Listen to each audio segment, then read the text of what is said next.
Sugatan ng isang motorcycle taxi rider matapos barilin ng security guard sa isang bus terminal sa Quezon City. Ang ugat ng kanilang away sa pagbabalik ni James Agustin.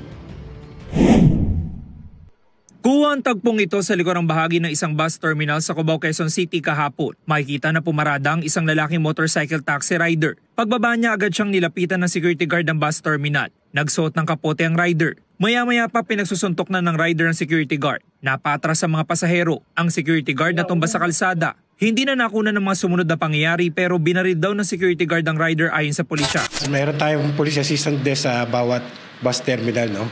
Kaya yung pulis natin agad na nakaresponde nung may commotion at tinawag ang kanilang pansin. Sugatan ng 32 anyos na rider na nagtamo ng tama ng bala ng baril sa kanang tagiliran. Nagpapagaling pa siya sa ospital. Ang 43 anyos sa security guard naman na inaresto ng pulisya. Nagkapasa sa mukha at kinailangan tahiin ng tenga. Yung suspect natin na security guard, sinita niyo yung motorcycle riders dahil sa pagpaparada na nakaka-obstruct sa mga pasahero ng terminal. At doon nagkaroon sila ng mainitang pagtatalo at na uwi sa pisikalan kung saan sinuntok ng biktima itong security guard hanggang sa tangkang kuhain yung armas ng security guard at doon naputuan ng security guard.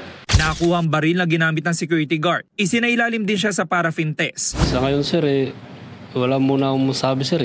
Kasi sa aming agency na sa korte na lang daw ang magsalita. Maharap ang security guard sa reklamong frustrated homicide. Desidido rin siya magsampa ng reklamong physical injury laban sa rider. Ito ang unang balita. James Agustin para sa GMA Integrated News.